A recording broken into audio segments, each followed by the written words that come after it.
पुत्राची वार्ता शुभ ऐके जेबी माता.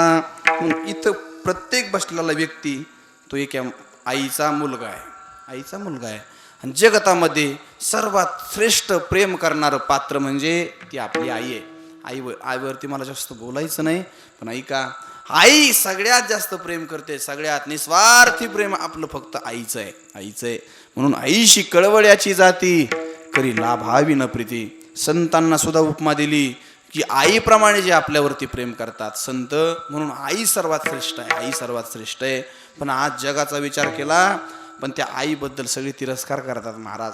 हो, तिरस्कार करतात. जोपर्यंत तिचा जीवन साथी आहे तोपर्यंत तर तिचं जीवन चांगलं राहतं, पण एकदा तिचा जीवन साथीही निघून गेला तरी त्या आईला कोणी विचारत नाही, त्या आईला कोणी विचारत नाही, आई तुझं काय दुखतंय, आई तू गोळ्या घेतलात का. हो, सगळं तिला सहन करावं लागतं, शेवटच्या श्वासापर्यंत तिला सहन करावं लागतं. ती आई कोणाला त्रास देत नाही, फक्त वाट पाहत असते माझा शेवटचा क्षण कधी येईल, शेवटचा क्षण कधी येईल. सारखं त्या बाळूवरती, त्या सुनावरती त्या आईचं प्रेम असतं, पण त्यांना ते कळत नाही. त्यांना ओझं झालेलं असतं शेवटच्या काळामध्ये.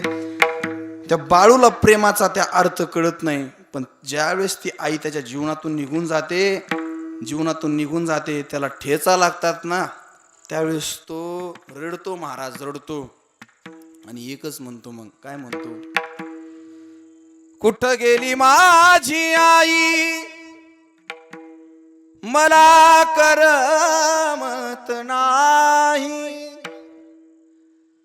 कुठं गेली माझी आई, मला करमत नाही.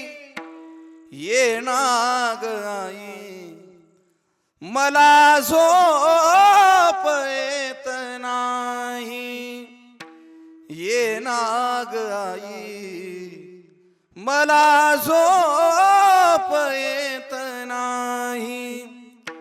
9 महिने गर्भात ठेविले, बोट धरून मला चालविले. रडू आले आई पोर गाईल अंगाई, रडू आले आई पोर गाईल अंगाई. ये नाग आई, मला झोप येत नाही. आई नाग आई, मला झोप येत नाही. आई ये, मला आता झोप येत नाही. किती आवाज दिले म्हणजे आई आता येणार नाही. सर्वांना विनंती आहे, आपला वारकरी संप्रदायाचं आराध्य दैवत भगवान श्री पांडुरंग परमात्मा आज जर विटेवरती उभा असेल तर तो फक्त आई वडिलांची सेवा केल्यामुळे उभा आहे, एवढं लक्षात ठेवा. आणि कितीही कीर्तन ऐकले, कितीही प्रवचन ऐकले, जर आई बापाची सेवा तुम्ही करत नसला तर धिक्कार तुमच्या जीवनाला. विठ्ठल विठ्ठल विठ्ठल विठ्ठल विठ्ठल. एक मुलगा आणि एक आई कुंभमेळ्यात गेले. मोठा कुंभमेळा होता, पण चुकीनं त्या मुलाचा हात त्या आईच्या हातातून सुटला. एकदम 5 वर्षाचा मुलगा होता, हात सुटला.